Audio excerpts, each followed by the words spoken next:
अविश्वास प्रस्ताव पर हुई चर्चा। नेता प्रतिपक्ष ने सरकार को घेरा। नाथ की गैर मौजूदगी पर चढ़ा पारा। सदन में दिखा 2023 का नजारा। शीतकालीन सत्र के तीसरे दिन एमपी विधानसभा में अविश्वास प्रस्ताव पर चर्चा हुई। इस चर्चा में 2023 के मुद्दे और चुनावी झलक देखने को मिली। हालांकि अविश्वास प्रस्ताव को लेकर विपक्ष जितने जोश में था, उतना असर सदन में नहीं दिखा। पीसीसी चीफ कमलनाथ भी अविश्वास प्रस्ताव पर चर्चा के दौरान गैर हाजिर रहे, जिस पर विपक्ष घिरता दिखा। और बीजेपी ने जिस तरह से अविश्वास प्रस्ताव पर चर्चा की, उसमें बीजेपी की 2023 की तैयारी भी साफ दिखी। ये एक ऐसा अविश्वास है जिसमें सदन के सदस्य, कांग्रेस पार्टी के अध्यक्ष, पूर्व नेता प्रतिपक्ष, पूर्व मुख्यमंत्री पूरे समय अनुपस्थित थे। एक भी आरोप कोई तथ्य और प्रमाण के आधार पर नहीं लगा पाए, न रिटन में दे पाए, न ओरल कोई प्रमाण पत्र दिया। हवाई आरोप, हवाई, जो कि नियम प्रक्रिया के विपरीत है। सारे आरोप हवाई और पूरा अविश्वास टाएं फिस हो गया। कांग्रेस, वो कहते हैं खिसियानी बिल्ली खम्मा नोचने जैसी बातें हैं। न उनके आरोपों में दम है, न उनके द्वारा रखी गई बातों में दम है। कुल मिला के कांग्रेस पूरी तरह से अविश्वास प्रस्ताव के मामले में पूरी तरह से आउट हो चुकी है, फेल हो चुकी है। क्योंकि सच सच होता है, झूठ झूठ होता है। और मैं कहता हूं कि हमारे सदन के नेता के बोलने से पहले कांग्रेस की पूरी तरह से ये कहेंगे कि हवा निकल चुकी है। कांग्रेस ने चर्चा के दौरान सरकार पर आरोपों की बौछार की, जनता से जुड़े मुद्दों पर सरकार को घेरा और कहीं न कहीं कांग्रेस ने उन मुद्दों पर फोकस किया जिनको लेकर वो 2023 के चुनावी मैदान में उतरने की तैयारी कर रही है। जो सच है वो सामने है। मध्य प्रदेश की स्थिति बदहाल है। चौपट सरकार ने चौपट व्यवस्था इस प्रदेश की पूरी कर दी है। कोई भी वर्ग ऐसा नहीं जो संतुष्ट है। हमारी माताएं बहनें परेशान हैं, महंगाई से लोग परेशान हैं, बेरोजगारी से लोग परेशान हैं, किसान भाई परेशान हैं, मजदूर परेशान हैं, पलायन हो रहा है।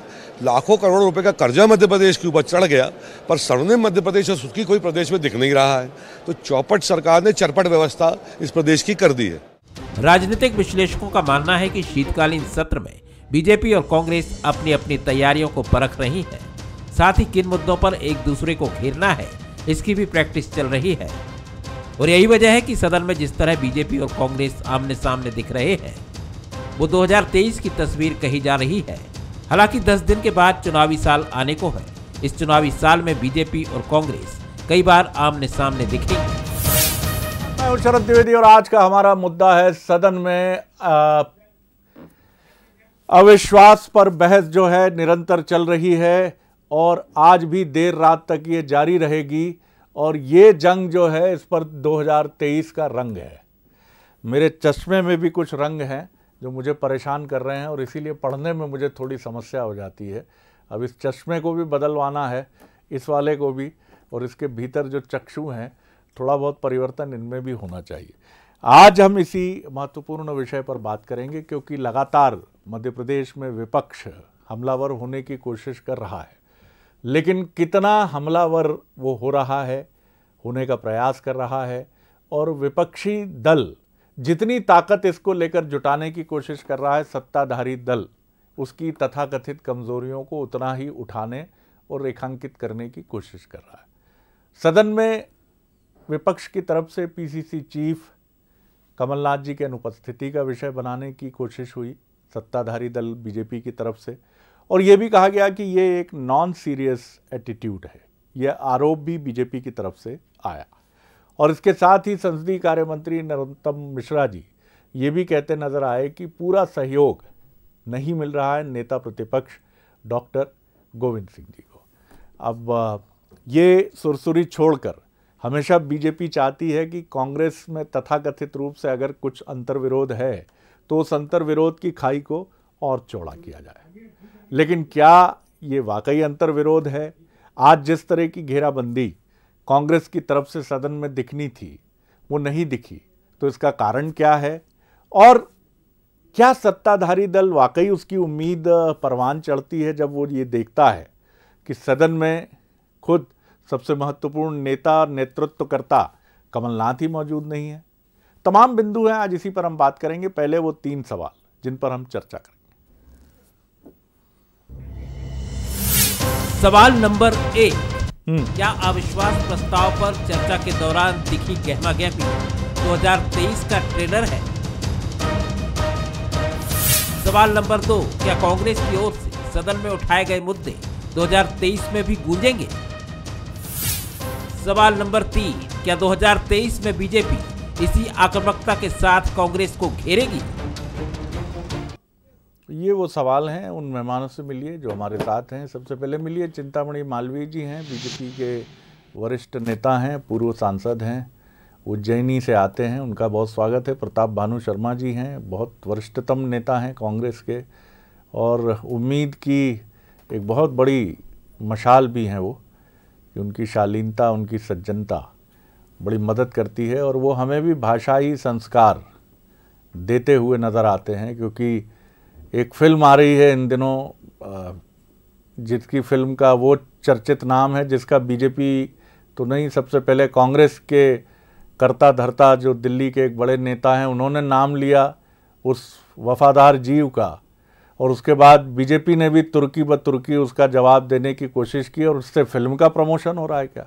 ये भी बड़ा सवाल है कि बिना पैसा लिए फिल्म के डायरेक्टर से दोनों ही पार्टियां उस फिल्म का नाम भी संयोग से, क्या कहें, अब संयोग ही कहेंगे, उसका नाम भी यही है, और जो उस प्राणी की चर्चा ज़बरदस्त तरीके से है।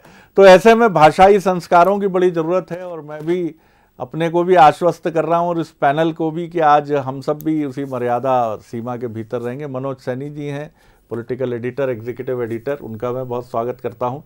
मनोज जी, आज सदन में जिस धार की अपेक्षा रही वो धार कितनी नज़र आई? क्योंकि सदन में आप भी रहे, कवर करते रहे, देखते रहे, और जो सत्ताधारी दल का आरोप था कि ना कमलनाथ जी ने, कोई महत्वपूर्ण वजह रही होगी, लेकिन सदन में उनकी उपस्थिति अविश्वास प्रस्ताव की धार को विपक्ष की तरफ से लाया गया है, उसको और तेज़ करती।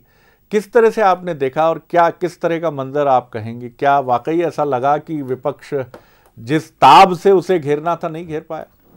देखिए, हमें लगता है एक खाना पूर्ति जिसे कह सकते हैं वो दिखाई दी है विपक्ष की तरफ से।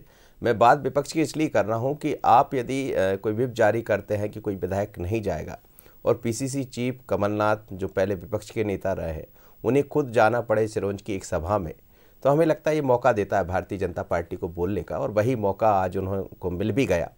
पर एक अच्छी बात है शरद जी कि जब आप लोग ने देखा होगा सदन को, हमने भी कुछ आपके पीछे पीछे देखा, तो सदन बड़ा अच्छा चला करता था। वो सुंदरलाल पटवा की बात करें या बाकी दिग्विजय सिंह के शासन की बात करें, तो आज एक नज़ारा सदन का ठीक दिखा। कम से कम 4-3 बजे तक तो ऐसा लग रहा था कि सदन यही होता है, सदन की गरिमा यही होती है। बहुत अच्छे से गोविंद सिंह जी ने अपनी बात रखी, और बात की शुरुआत ही शिवराज जी की तारीफ कर की कि मैं जब सदन में आया पहली बार, जब मैंने शिवराज जी को देखा, तो मैंने कहा था कि ये व्यक्ति बहुत ऊपर तक जाएगा, क्योंकि ये बहुत सहज और सरल थे। तो यहाँ से शुरुआत हुई, तो बड़ा अच्छा लगा था देखकर। बाद में भी वो उसी तरह की अपनी बातें रखते रहे। कई बार उन्होंने तारीफ भी की, अपने ही लोगों पर कई बार निशाना भी बने वो कि या कमलनाथ को वो नहीं चाहते, जैसा नरोत्तम मिश्रा ने हास परिहास में बातें की। पर दोपहर बाद चीज़ें बदली, और बदलने के बाद फिर वही हो गया। एक समय ऐसा भी आया जब OPS भदौरिया जो नगरीय प्रशासन मंत्री, राज्य मंत्री है, वो उठकर पहुँच गए। जीतू पटवारी का एक बयान था उस पर, और वो स्थितियां फिर संभालनी पड़ी, तो वो चर्चा भी देखने को मिली। लेकिन ओवरऑल ये जरूर कहा जाएगा कि विपक्ष ने आज करीब 51 ऐसे मुद्दे तय किए थे अपनी बैठक के दौरान। उन्हीं मुद्दों में, चाहे कोविड का मामला हो, चाहे भ्रष्टाचार का मामला हो, या डकैती का मामला हो, या वो मुद्दे हों जिसमें कानून व्यवस्था बिगड़ रही है। पर डॉक्टर नरोत्तम मिश्रा जब खड़े हुए तो उन्होंने बाकायदा एक एक बात का जवाब दिया, और जो संसदीय कार्य प्रणाली होती उसी का हिसाब किताब उन्होंने रखा। पर इतना ज़रूर है कि इसमें पूरी तस्वीर 2023 की नजर आई, क्योंकि नरोत्तम मिश्रा ने कहा कि कोविड आप याद कीजिए, वैक्सीन किसने बनाई थी, पर अब भाजपा की, फिर किसी ने कहा भाजपा ने, तो भाजपा की वैक्सीन 2023 में लगने वाली, तो ले दे के 23 की तरफ दिखाई दी।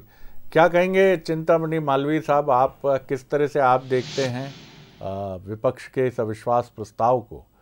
और ये भी आप ही की पार्टी की तरफ से सदन में आरोप सामने आया कि पूरी तैयारी के साथ नहीं लाया गया है यह अविश्वास प्रस्ताव और कमलनाथ जी की गैर मौजूदगी को भी विषय बनाने की कोशिश बीजेपी की तरफ से हुई। किस तरह देखते हैं आप? देखिए, संसदीय कार्यकाल में अविश्वास प्रस्ताव बहुत हिस्टोरिकल इवेंट होता है, एक बिल्कुल ऐतिहासिक तथ्य होता है।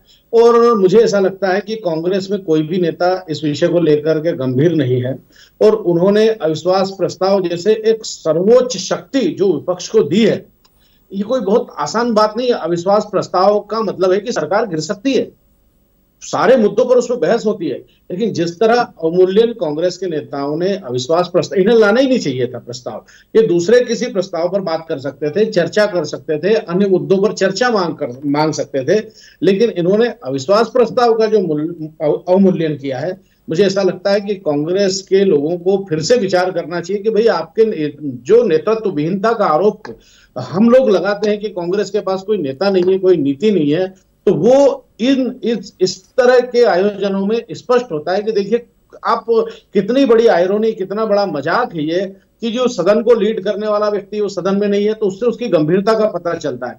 मैं हाथ जोड़ के बहुत वरिष्ठ नेता भानु प्रताप शर्मा जैसे यहाँ उपस्थित है, मैं उनका बहुत आदर करता हूं, मैं हाथ जोड़ के उनसे निवेदन करता हूं कि अपनी पार्टी के लोगों को समझाएं कि संसदीय जो शक्तियां हैं उसको लांछित ना करें, उसको इस तरह हल्का ना करें। ये बहुत गलत कार्य जो है आज कांग्रेस ने। प्रताप भानु जी, बड़ी गंभीर बात की है, गंभीर आरोप भी माना जा सकता है इसको कि विपक्ष ने अविश्वास प्रस्ताव का ही अवमूल्यन किया है, ऐसा आरोप है बीजेपी की तरफ से चिंतामणि मालवीय जी का। और उनका ये भी कहना है कि संसदीय परंपराएं बड़ी महत्वपूर्ण हैं, बड़ी गंभीर हैं, सम्माननीय हैं और उनको भी कहीं नीचा दिखाने की कोशिश नहीं होनी चाहिए। आप किस तरह देखते हैं, क्योंकि आपने उस सदन को देखा है जिसकी धारदार बहसों की चर्चा मीडिया में प्रत्यक्षदर्शी जो वहाँ उपस्थित रहते थे उनमें और दर्शक दीर्घा में बैठे दर्शकों और महत्वपूर्ण अध्यक्षीय दीर्घा में बैठे महत्वपूर्ण अतिथियों के मन में भी होती थी। जी शरद जी, अविश्वास प्रस्ताव हमारा संसदीय प्रणाली का एक बहुत बड़ा हिस्सा है, बहुत बड़ा हथियार है सरकार को सचेत करने का, सरकार पर अंकुश लगाने का और सरकार को दर्पण दिखाने का। और उसका आदर होना चाहिए सत्तारूढ़ पक्ष की तरफ से, बनस्पत उसके मीन मेख निकाले जाएं, विवेचना की जाए, उन मुद्दों पर सटीक जवाब देना चाहिए जिनके लिए वो जवाबदेह है।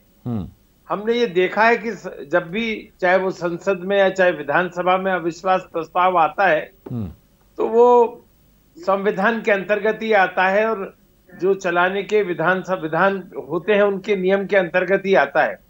और विपक्ष हमेशा उन चार्जेस को फ्रेम करता है जिनके मामले में सरकार उदासीन हो, जिसके मामले में विपक्ष की या आम जनता की सुनवाई ना हो रही हो, तो उन मुद्दों को समावेश करके अविश्वास प्रस्ताव को फ्रेम किया जाता है और उससे बचने के या उससे बहानेबाजी करने की कोई कोशिश सत्तारूढ़ पक्ष की नहीं होना चाहिए जी, क्योंकि संसदीय प्रणाली में वो जवाबदेह है जनता के प्रति, जनप्रतिनिधियों के प्रति और विधानसभा के प्रति।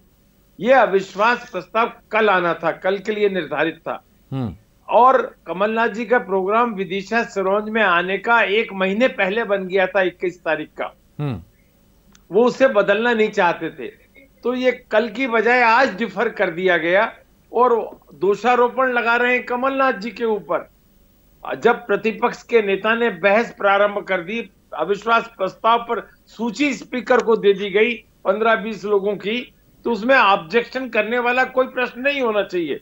उन मुद्दों पे बहस होना चाहिए, इधर उधर की बजाय, विषयांतर करने की बजाय या विपक्ष के नेता पर आरोप लगाने या प्रदेश कांग्रेस अध्यक्ष पर आरोप लगाने की बजाय उन मुद्दों पर जो जनता के प्रति जवाबदेह हैं और जिन मुद्दों को उसमें उठाया गया है अविश्वास प्रस्ताव में, और ये वर्ष 2023 के नजरिए से ही होना चाहिए क्योंकि 2023 में हमको भी जवाब देना है और इनको भी जवाब देना है।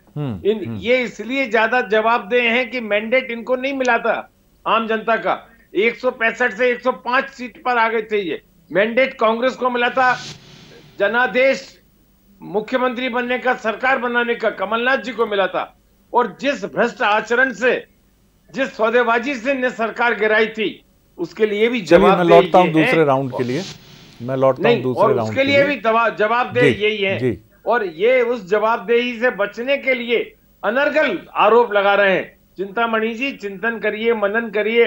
आप तो संसदीय प्रणाली के पुजारी हैं, उपासक हैं, आप तो इन सब चीजों की प्रशंसा करनी बोल लीजिए चाहिए। मालवीय साहब, इतनी प्रशंसा के बाद मुझे आना ही पड़ेगा आपकी तरफ। जी देखिए, मैं चूंकि उनके बीच में बोलना नहीं चाहता था, मैं उन्हें पूरा अवसर देना चाहता था। मेरी दो आपत्तियां हैं उनके साथ। सबसे पहली बात तो ये कि जो उन्होंने, मैं कंटिन्यू करूं? हाँ बिल्कुल, मैं कंटिन्यू। हाँ देखिए, सबसे पहली बात तो वो कह रहे हैं कि आरोप के जवाब। देखिए, सवाल जो है वो तर्कविहीन, तथ्यविहीन और उस तरह के आरोप थे जो चौराहों की चर्चा होती थी, होती है चौराहों पर, जो लेमैन चर्चा करता है, उस तरह के आरोप जो है इन्होंने, जिसमें कोई आंकड़े नहीं, जिसमें कोई तथ्य नहीं, इस तरह के रखे। एक बात तो उससे गंभीरता की स्पष्ट हो जाती है। दूसरा, मेरी बहुत आपत्ति है, माननीय बहुत सीनियर आदमी है, लेकिन इन्होंने जो बात की है वो इस संसदीय प्रणाली को मतलब एक झकझोरने जैसा है। बता रहे हैं कि नहीं, जब वो सीहोर सिरोंज में थे और कल का निर्धारित था। देखिए, जनता आपको चुन करके इसलिए भेजती है कि आप सदन में बैठो, कोई और सदन में नहीं बैठ सकता। सदन किसी भी सांसद, किसी भी विधायक की सर्वोच्च प्राथमिकता है। आप सदन के समय में अगर सिरोंज जा रहे हैं, इसका मतलब आप सदन का आदर नहीं करते, इसका मतलब आप लोकतांत्रिक मूल्यों, लोकतांत्रिक प्रणाली, लोकतांत्रिक व्यवस्था का सम्मान नहीं करते, और आपको सिरोंज जाना पड़ा, इसलिए वो महत्वपूर्ण है। इसका मतलब आप देखिए कि कितनी स्तरहीनता, कितना मूल्य विहीनता यहाँ पैदा करी है। चलिए, प्रताप भानु जी कुछ कहना चाहेंगे इस पर? सवाल आपके लिए हैं दोनों। नहीं, हाँ, हम दोनों सवाल का जवाब देंगे। चिंतामणि जी को ये मालूम होना चाहिए कि वो प्रतिपक्ष के नेता वहां मौजूद थे, गोविंद सिंह जी, और कमलनाथ जी प्रदेश कांग्रेस कमेटी के अध्यक्ष भी हैं, और उनका राजनीतिक दायित्व भी है, संसदीय नहीं, पर वो विधायक भी है। उनकी पहली प्राथमिकता है विधानसभा में बैठना, उनको चुनकर के पहुंचाया। नहीं, थोड़ा उनको चुनकर के इसलिए पहुंचाएगा, आप सदन में बैठिए। तो कल तो वो तो हाजिर थे, कल क्यों प्रस्तुत नहीं किया, क्यों डिफर कर दिया? आपकी सुविधाओं से जितने दिन सदन रहेगा, आपको सदन में रहना है। आप सदन को महत्व नहीं देते, इसका मतलब आपने विधानसभा को भी अपमानित किया है। दूसरी प्राथमिकता है आपकी। चलिए, आपको चुनकर सदन के लिए भेजा। मैं लौटता हूँ। तो स्पीकर साहब से छुट्टी ले ली होगी, उन्होंने अनुमति लेकर ही वो गए होंगे, मर्यादा का पालन किया होगा, पर अविश्वास प्रस्ताव कल के लिए नियत था, ये मैं जानता हूँ। कल होती बहस मनोज, अब इसमें बड़ा सवाल ये है कि आज देर रात तक सदन चलेगा, बुधवार की देर रात तक चर्चा 11 बजे, या हो सकता है थोड़ा और भी समय बढ़ जाए तो आश्चर्य ना हो।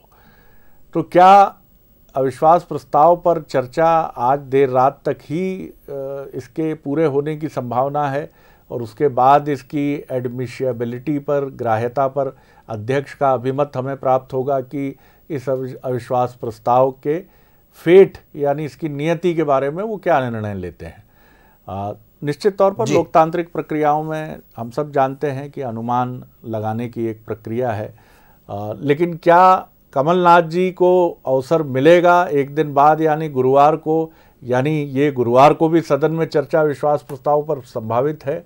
देखिए, ये तय हो गया है कि मुख्यमंत्री शिवराज सिंह चौहान कल अपना अभिमत रखेंगे, कल अपनी बात रखेंगे। इसका मतलब पहले फिर उसका मतलब यही है कि कमलनाथ भी हो सकता है कि वहां दिखाई दे, तो फिर बातें अलग हो जाएगी। निश्चित रूप से कमलनाथ भी अपनी बात रखेंगे, लेकिन आज विधानसभा अध्यक्ष ये चाहते हैं, जैसा दिखाई दे रहा था सदन के भीतर, कि दोनों ही दलों को पर्याप्त मौका मिले। करीब 25 लोगों की एक सूची दी गई थी विपक्ष की तरफ से कि सभी को बोलने का मौका मिले, तो सभी को बोलने का मौका दिया। ये अच्छी परंपरा है और ये होना भी चाहिए। जब आप सदन के भीतर बैठे हैं तो चाहे वो पक्ष हो या विपक्ष हो, अपनी बात रखें, तो वो एक अच्छी परंपरा सरज जी दिखाई दी है, जिसका जिक्र मैंने शुरुआत में किया था।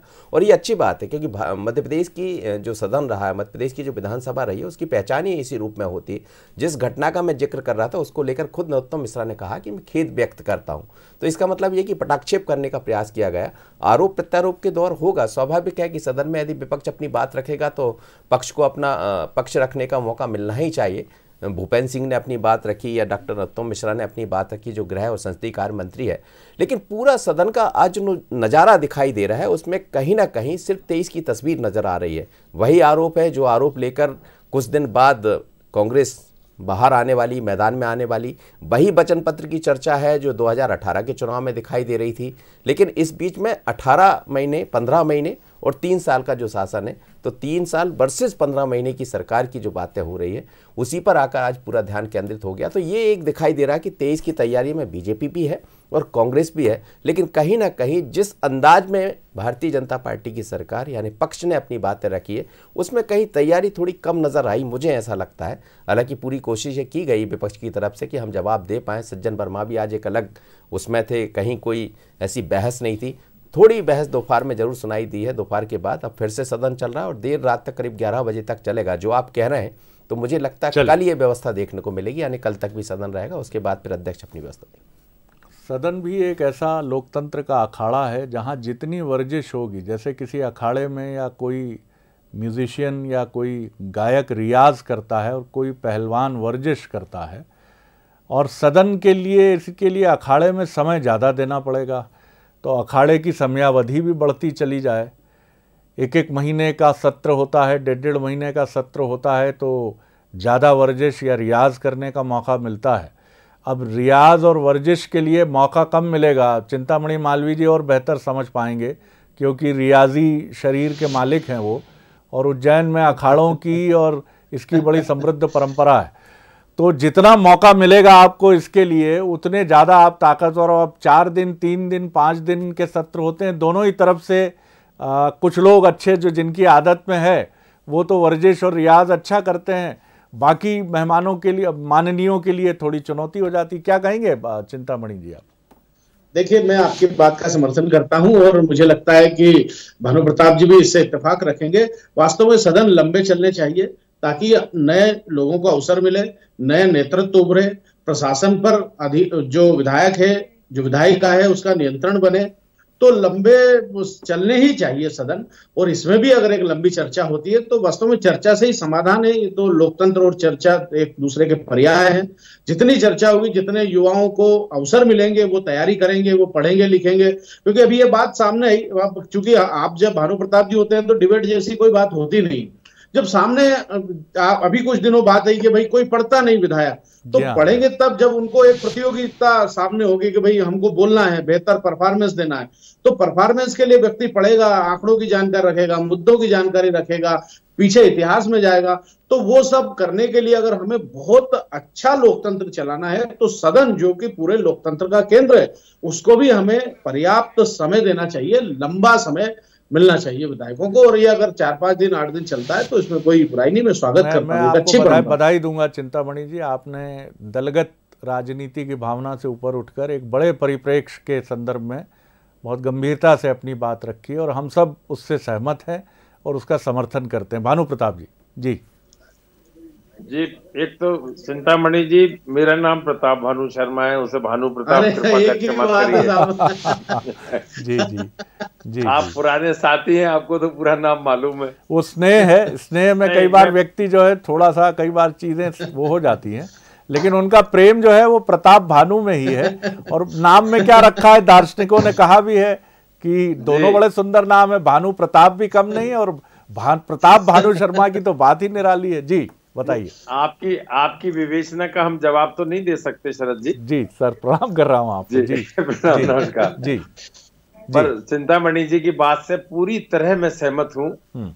जब सत्र की अवधि 1 महीने, 4 हफ्ते, 5 हफ्ते, 6 हफ्ते तक चलती है तो विधायक अपना होमवर्क करते हैं, सांसद अपना होमवर्क करते हैं। और मैं तो ये देख रहा हूँ पिछले 8-10 साल से ये अवधि निरंतर घटती जा रही है। यदि हम 1 सप्ताह का नोटिफिकेशन करते हैं तो 3 दिन में खत्म करने की कोशिश करते हैं। यदि संसद का सत्र 29 दिसंबर तक घोषित हुआ तो मैं मानता हूं अगले 1-2 दिन में उसका समापन हो जाएगा। ऐसा पहले कभी नहीं होता था। और हमारी जो पार्लियामेंट की लाइब्रेरी होती है, जो पुराने स्पीचेस होते हैं, जो रेफरेंसेस होते हैं, जो हमारे पुराने सीनियर जो पार्लियामेंटेरियन होते हैं, उनको अलग अलग सब्जेक्ट पे जिनको हम मांगते हैं उनसे, जिनकी डिमांड करते हैं जिस सब्जेक्ट पे, उनके वाच, उनके दिए हुए स्टेटमेंट, उनके दिए हुए वक्तव्य हम लोगों को दिए जाते हैं। ऐसे ही विधानसभा में होता है। आजकल ये सब चीजें अखबार की कट एंड पेस्ट वाली जो यूनिवर्सिटी, व्हाट्सएप यूनिवर्सिटी शुरू हो गई है, बहस उसी के इर्द गिर्द केंद्रित हो जाती है। और जो सरकार के मंत्री हैं वो भी अपने दायित्व को ना समझते हुए इतनी हल्की बातें कर देते हैं। मैंने सुना है आज भी मंत्रियों के, मैं कहना नहीं चाहता, पर उनका जवाब देने में मैं सक्षम हूं। आप कहेंगे तो जवाब भी दे दूंगा। इस तरह की बातें कर देते हैं जो उनके मुंह से या उनके जिम्मेदारी वाले पद से शोभा नहीं देती हैं। जी जी, नहीं, काफी महत्वपूर्ण बात है। सबसे महत्वपूर्ण बात यह है कि सदन गंभीर और धारदार बहसों का साक्षी बने, और हम सब सहमत हैं चिंतामणि जी से इस मामले को लेकर, और आपसे भी प्रताप भानु जी, कि सदन जितना से सहमत हूं मैं, बिल्कुल, सदन जितना लंबा चलेगा आप सारे प्रदेश को एक संदेश भी देते हैं और प्रदेश के मुद्दों को सदन में उठाते भी हैं। वो बेहतर यही है कि ये अविश्वास प्रस्ताव एक धार देने का भी मंच है मध्य प्रदेश की सबसे बड़ी पंचायत और मध्य प्रदेश के लोकतंत्र के मंदिर विधानसभा में, कि दोनों ही दल 23 के रंग को समेटने के पहले 23 के रंग की झलक अपने भीतर लेकर एक दूसरे को चुनौती दें, एक दूसरे को कटघरे में खड़ा करें, एक दूसरे के प्रश्नों को गंभीरता से सुनें और उतनी ही गंभीरता से ऐसे उत्तर दें कि दोनों पक्षों से, ये सही बात है जैसा स्वर्गीय प्रमोद महाजन कहते थे कि सदन में ये मजबूरी है लोकतंत्र की, बड़ी गंभीर बात वो कहते थे कि सदन में आप कितना अच्छा भाषण दे लो, आपकी तारीफ नहीं होगी, आप जिस पार्टी के हो वहीं से टेबल थपथपाई जाएगी, लेकिन सदन की लॉबी में विपक्ष के सदस्य भी आएंगे और धीरे से आपके कान में फुसफुसाएंगे कि आज आप बहुत बढ़िया बोले। लेकिन आप इससे प्रभावित मत होइए, सदन में भले ही ना आपकी बात सुने, लेकिन लोगों की भाव भंगिमा, वो चाहे आपके प्रतिद्वंदी हो, वो बताएगी आपको कि आपके धारदार तर्कों से वो चुप है, वो आपको अप्रिशिएट भी कर रहे हैं। तो इसको ध्यान में रखिए और इससे मत परेशान होइए कि आपके भाषण, बहिर्गमन और ये सारी चीज़ें अधिकार हैं लोकतंत्र का, लेकिन लोकतंत्र का सबसे बड़ा प्रतिदान और उपहार है धीर गंभीर बहस, जहां धैर्यपूर्वक एक दूसरे को सुना जाए। उम्मीद है कि ये प्रक्रिया हमें देखने को निरंतर मिलेगी। सत्र संक्षिप्त जरूर है लेकिन असरदार है। बहुत शुक्रिया आप तीनों का। और आगे देखिए छत्तीसगढ़ आज का मुद्दा आरक्षण पर बिगड़े बोल। नमस्कार।